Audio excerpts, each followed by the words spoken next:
আমি মনে করি নারীরা কোনো নিরাপত্তা নাই, একদমই নিরাপত্তা নাই নারীদের কোনো।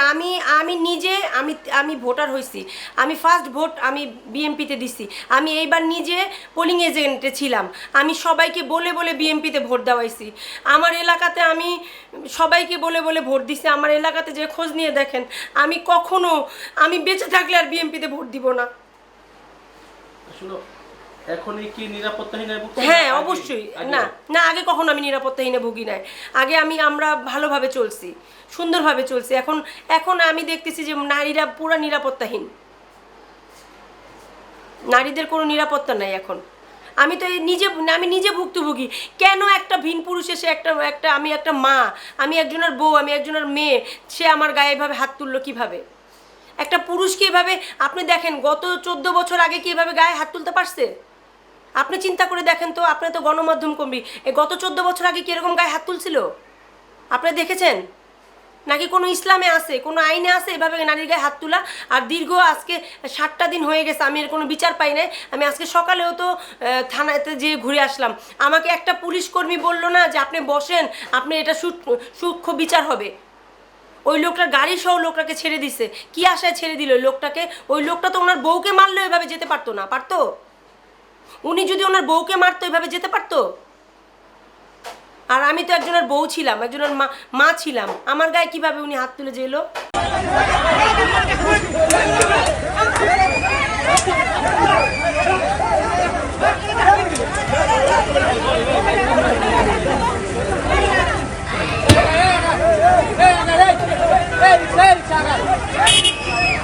দাঁড়ানোর পর আমি সাইড করে দাঁড়াইয়া এরপরে আইয়ে ওনার আমি 2-3টা থাবড় দিছি। আমি সত্য কথা বলছি ভাই, 2-3টা থাবড় দিছি আমি ওনারে, ঠিক আছে? তো এরপরে ওনার হাজব্যান্ড আইসে, ওনার ভাই এসে আইয়া। দর্শক শ্রোতা দেখতে পাচ্ছেন প্রকাশ্যে দিবালোকে এভাবেই হামলা চালায় এক নারীর উপরে গাড়ি চালক। এক পর্যায়ে কোরবানি দেওয়ার টাকা ও স্বর্ণ অলংকার লুটে নেয় গাড়ি চালক। বিস্তারিত শুনুন ভুক্তভোগীর কাছ থেকে। ওনাকে আমিও চিনি না। আমরা হাটে যেতেছিলাম, রাস্তায় একটা গাড়ি দাঁড় করা ছিল। গাড়িটা কেন দাঁড় করা আমি জানি না। আমার ছোট বোন বলতেছিল যে গাড়িটা একটু সরান, তো বলার পরে আমি বলতেছিলাম যে সরান, আরও 2-4টা লোকও বলতেছিল সরাইতে। জ্যাম লেগে গেছিল রাস্তাটা পুরো জ্যাম, ডানে বামে জ্যাম লাগা। তো এর মধ্যে লোকটা বের হয়ে বলতেছিল আপনাদের কি? তো আমার বোন বলতেছিল আচ্ছা ঠিক আছে আপু চুপ করো। এর মধ্যে আমি বলি ভাইয়া একটু সাইডে নেন, নিলে আমরা যেতে পারতাম। উনি বলতেছে এই কথাবার্তা সাবধান, তোরা কথা বলতে, আমার বোন ছোট, তোরা কথা বলতে কি, সরকারকে ট্যাক্স দিয়ে চলি। বলতে না বলতে বলেন ভদ্রভাবে বলেন, এইভাবে বলতেছেন কেন, ও তো বাচ্চা। পরে বলছে এই এইভাবে কথা বলেন কেন, মহিলা মানুষ রাস্তায় বের হয়েই এইভাবে চলাফেরা করেন, এই সেই। উনি অকথ্য ভাষায় আমাকে গালিগালাজ করতেছিল। ওইখানে লোকজন আছে, আমি বলি কি, তারপর আমি হাত উঁচিয়ে কথা বলছি। আমি বলছিলাম এইভাবে কথাবার্তা বলতেছেন কেন আপনি মহিলাদের সাথে? দেশে কি আইন কারণে আপনি ট্যাক্স দেন, আমরা কি ট্যাক্স দেই না? এটা বলার পরেই উনি আমাকে এলো পাথারি 2-3টা চটকানা একবারেই মানে এক হাতে উনি 3-4টা চটকানা আমাকে মারছে। এটা আপনারাই দেখছেন।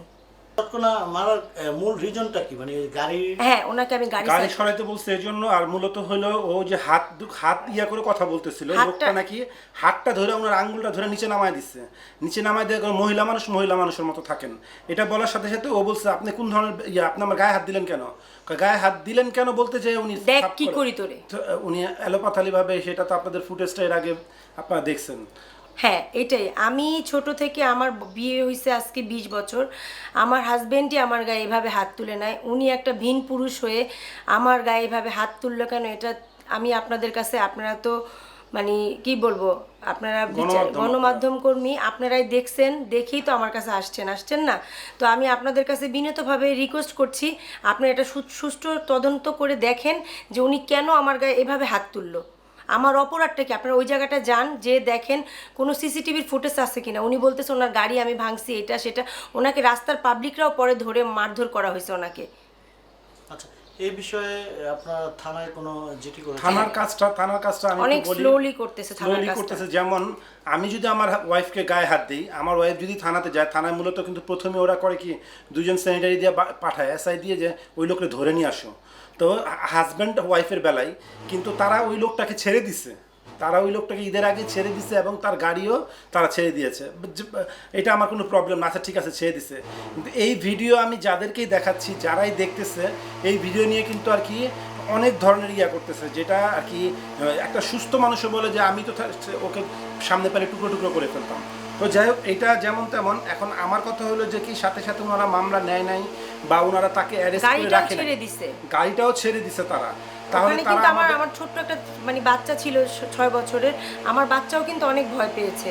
আমার বোন, আমার সাথে কিন্তু কোনো পুরুষ লোক ছিল না ওখানে, কোনো পুরুষ আমার সাথে, আমরা হাটে যাইতেছিলাম গরু কেনার জন্য, ওখানে কিন্তু আমার অনেক কিছু জিনিস, আমার কানের দুল পড়ে গেছে, তারপর আমার হাজবেন্ডের মানি ব্যাগে টাকা ছিল, মানি ব্যাগ সহ ওইখানে হারায় গেছে। আমি ধস্তাধস্তির একটা পর্যায়েও আমাকে কোনো মতে ফোন দিয়েছে। আমি অলরেডি শাহজাহানপুর ইয়াতে আচ্ছা আপু, আপনার গায়ে যে আঘাত করলো প্রকাশ্যে রাস্তায়, এটা বাংলাদেশে আইনের দণ্ডনীয় অপরাধ যদিও, তো আপনার স্বামী কি সেদিন আপনার সঙ্গে ছিল কি? না না ভাইয়া, আমার স্বামী ছিল না, উনি আরেকটা রিস্কাতে ছিল, আমি, আমার বোন, আমার বাচ্চা ছিলাম। আমার বিয়ে হয়েছে আজকে 21 বছর হয় না, মানে একটু বাকি আছে সময়। আমার বাবাও আমার গায়ে এভাবে হাত তুলে না, যেভাবে ওনরা ওই লোকটা আমার গায়ে হাত তুলছে। তো এই হাত তোলাকালীনই আমি আইনের ইয়াতে গেলাম, যে থানাতে যাওয়ার পরে থানা থেকে কিন্তু আমি ওইরকম একটা বিচার পাই নেই, যে আমি আইনের যে একটা যে আস্থা, আইনের আস্থা আমি হারায় ফেলছি। আমার 3টা বাচ্চা হওয়ার পরেও আমি আজকে 21 বছর সংসার করতেছি। আমার হাজব্যান্ড আমার গায়ে একটা টোকা আমি বলবো না, হ্যাঁ সব সংসারে কিন্তু ঝগড়া হয়ে থাকে না, আমি সেটা বলবো না, কিন্তু এইভাবে আমার হাজব্যান্ডও আমার গায়ে হাত তুলে নেয়। এখন আমি চিন্তা করলাম যে আমি যদি এই পর্যায়ে কোনো মানুষ কিন্তু আত্মহত্যাও করতে যায়, এখন যদি এই ঘিন্নে যদি আমি আত্মহত্যা করতে যাই, আমার বাচ্চা 3টা মা ছাড়া হয়ে যাবে। এখন আমি এই ভিডিও যখনই আমার সামনে আসে, আমি দেখে এক লজ্জায় আমার বারবার মনে হয় যে আমি কিছু একটা ঘটায় ফেলি। আমার বন্ধু বান্ধব, আমার পাড়া প্রতিবেশী সবাই, আমার আত্মীয় স্বজন এই ভিডিও দেখে ফেলেছে, দেখে বারবার আমার হাজব্যান্ডকে প্রশ্ন করতেছে এটা কোথায় ঘটছে, কেন ঘটছে, কিসের কারণ। এখন আমি তো আইনের কোনো একটা সুষ্ঠু বিচার কিন্তু আমি পাচ্ছি না। এটা আমি গত এই যে মেয়ের 24 তারিখে ঘটনাটা ঘটছে, 24 তারিখ থেকে এখন অবধি আমি কি মানুষ নাকি আমি 3টা বাচ্চার বাবা, আমি ওর হাজব্যান্ড, এগুলা কিছু আমার মাথাতে থাকে না। আমি আর কি এমন মানসিক অসুস্থ হয়ে গেছি আমি, ওইটা ও আমার সাথে থাকে, ও বলতে পারবে। আমি ঈদ গেছে, আমি কোরবানি দিছি, কিন্তু কোথাকার কীভাবে দিছি আমি এগুলো কিছুই বলতে পারবো না। যখনই আমার ভিডিওটা আমার সামনে আসে, আমার মনে হয় কি আমি নিজে আমার বাড়ির ছাদে যে আমি আমার জীবনটা দিয়ে দিই, যাতে আমার দেখতে না হয়। আমি লোকটাকে কিছু করতে পারি না, আমি যদি কিছু করতে পারতাম তাহলেও মনে হয় আমার মনটা একটু ইয়া হইতো যে কি থাক, আমি তো আমার ওয়াইফকে মারার পরিবর্তে মারছি।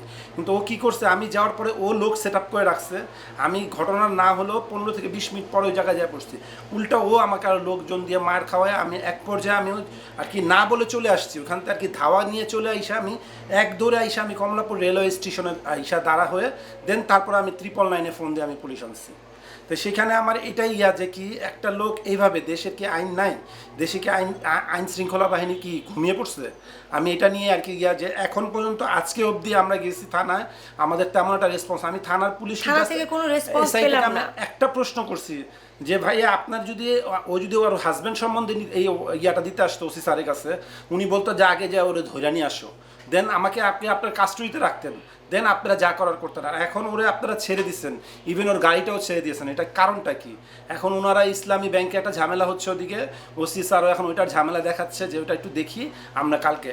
আজকে ওনারা এর আগে আমার ওয়াইফকে, আমি মেডিকেলে ছিলাম, ওরা মারধর পাত, আমার শরীর বেশি খারাপ হয়ে গেছিলো, মেডিকেলের কাগজও আছে আমার কাছে, আমি মেডিকেলে ভর্তি ছিলাম, পরে ওরা আমি ফোন দিয়ে তাড়াতাড়ি করে মেডিকেলে নেওয়া হয়েছে, আমি একা ওখানে।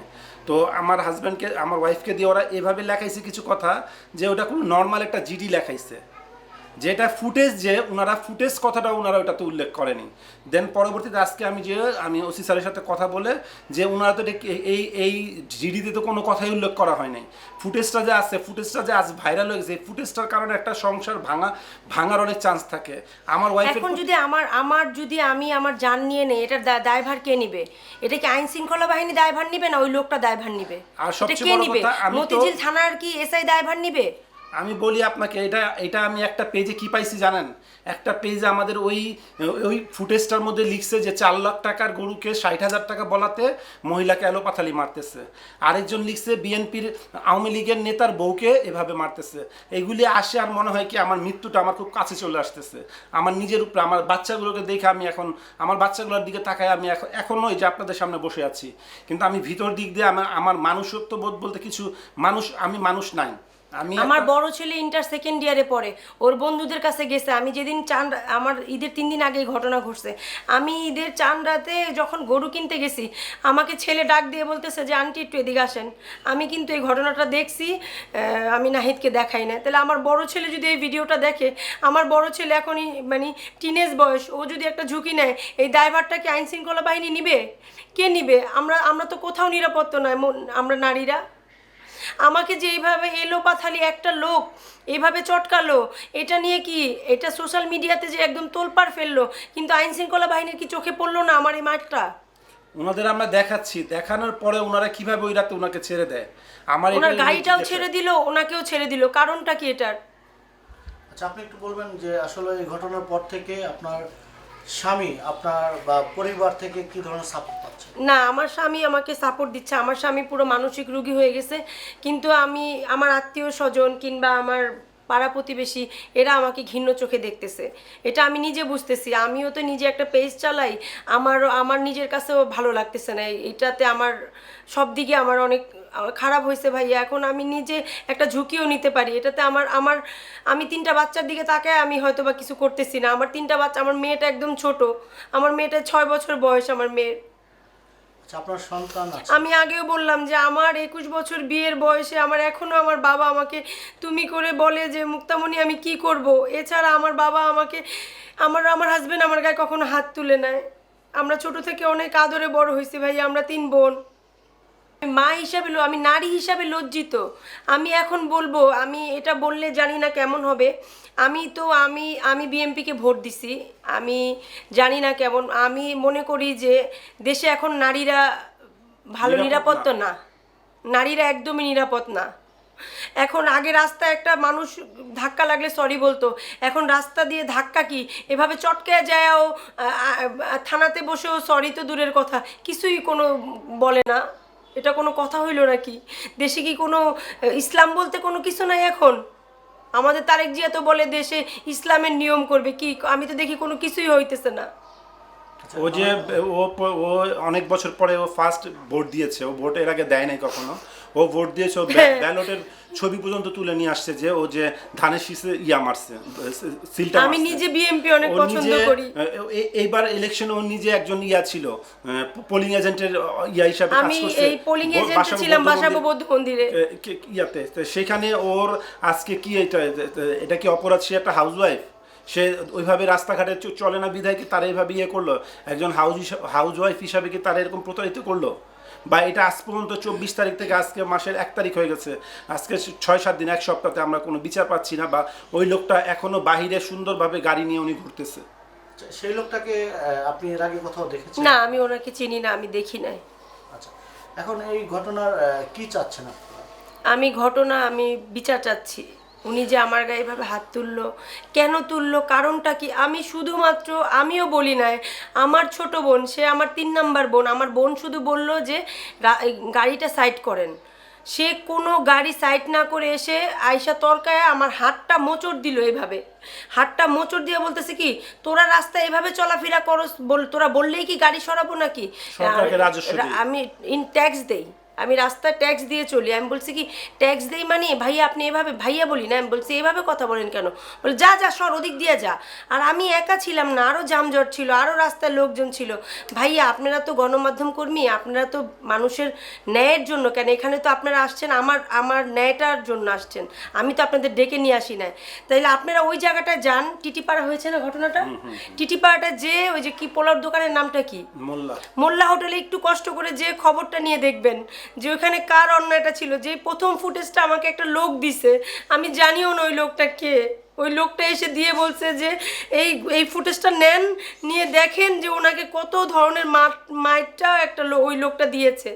আমার কাছে কোনো সাক্ষীই ছিল না, একটা অচেনা লোক এই ফুটেজটা দিয়েছে। পরে আপনার হাজবেন্ড এসেও কি মার খেলো নাকি? হ্যাঁ হ্যাঁ ভাইয়া, আমার হাজবেন্ড আসছে না হলো 20 থেকে 25 মিনিট পরে। আচ্ছা, কি হলো? আয়শা আমার হাজবেন্ডকে ও এলোপাথালি মাইট দিতেছিল। ওই লোকটার আমি লোক জাস্ট জিজ্ঞেস করছি যে আপনি আমার বউর গায়ে হাত দিছেন, বইলে আমি জাস্ট ওর কলারে হাত দিছি। এর মধ্যে আমাকে মনে হয় কি ঝড় বৃষ্টি আমার উপরে সব আসতেছে। এক পর্যায়ে দেখতেছি আমার তো একটা অ্যাক্সিডেন্ট হয়ে যাবে, আমি দৌড়ে পালাই গেছি সেখান থেকে, যে আমি না পালালে এখন আমি বিপদে পড়ে আমি অন দ্য স্পটে ডেড হয়ে যাব। তখন আমি পালায় চলে যাই, এক দৌড়ে আমি যাই কমলাপুর স্টেশন স্টেশনে যায় দাঁড়াইছি আমি। আমার হাতে কিন্তু ফোনও ভেঙে গেছে একটা, আমার হাতে একটা ফোন ছিল, ওই ফোনটাও ভেঙে গেছে। সেদিন বাসায় আসার পর সন্তান না, সেদিন বাসায় আসার পর ভাইয়া এক পর্যায়ে আমার ইচ্ছা ছিল, আমাদের শাহজাহানপুরেও বাড়ি, আমার ইচ্ছা ছিল যে আমি সোজা শাহজাহানপুর আমাদের বাড়িতে গেছিলাম, আমার রেলের নিচে একবার ইচ্ছা ছিল জীবনটা আমি দিয়ে দেই। তারপরে আমি বলি যে না, আমার তো বাচ্চা আছে, আমার মেয়েটা কার কাছে থাকবে, আমার মেয়েটার জন্য আমার তো বাঁচতে হবে, এই জন্য আমি আবার বাসায় চলে আসছি। তারপরে আমার এক পর্যায়ে ভাইয়া, আমার যখন আমার আত্মীয় আমার ভাসুর ফোন দিছে আমার হাজবেন্ডকে কথা শুনাইতেছিল, তখনও আমার ইচ্ছা করছিল যে আমি আমার জানটা দিয়ে দেই, যে না আসলে জীবনটা কি। তারপরে যে আমার খালা শাশুড়ি ফোন দিয়ে বলতেছিল থাক, কিছু হবে না, যে তুই ভুলা যা, এগুলা হয় মানুষের জীবনে, তখন আমি একটু সাহস পাইছি যে না থাক, বলে থাকি, উল্টাপাল্টা চিন্তা করিস না, মানুষের জীবনে এরকম হয়। কিন্তু ভাই আমি এটা কিভাবে ভুলবো যে আমাকে এইভাবে একটা, আমার বাবা আমার গায়ে হাত তুলে না, আমি 20 বছর 21 বছর সংসার করছি, সে আমার গায়ে একটা টোকা দেয় না, আমি কি এটা ভুলে যাব? এইভাবে একটা ভিন পুরুষ আমার গায়ে হাত দিবে, একটা রাস্তার লোক, আমি তাকে চিনি না। সে আমাদের লেভেলেরও না, সে আমাদের লেভেল না, আল্লাহর রহমতে আমাদের যে আল্লাহ যে আমাদের দিয়েছে সেই হিসাবে সে আমার কাছে এসে দাঁড়াতে পারবে নিজের না। গাড়ি কিনে গাড়ি নিজে ড্রাইভ করে, সে মোড়ে মোড়ে দাঁড়ায়, খ্যাপ নিয়ে সে গাড়ি করে। সে ধরতে গেলে একটা ড্রাইভারের আইডেন্টিটি আর কি হতে পারে? সেই লোকটা আমার ওয়াইফের গায়ে হাত দিছে, এটা তো আমার জন্য আর কি, আমি নিজেও বলতে পারবো না যে আমি কি করব, আদৌ আমি কি করব। আমি মনে হয় 24 তারিখ থেকে পর্যন্ত আমি একটা আর কি মানুষ তো আছি না কি আছে, আমি নিজেও আমার হাজবেন্ড আজকেও রোজা ছিল, কথা বলতে পারি, কিন্তু একটু পরে আমি এটা ভুলে যেতেছি। আবার আজকে আমি রোজা ছিলাম, আমি সোমবার বৃহস্পতিবার রোজা রাখি, আমি একটু আগে রোজাটা ভেঙে ফেলছি, দেখে আমি রাখতে পারতেছি না।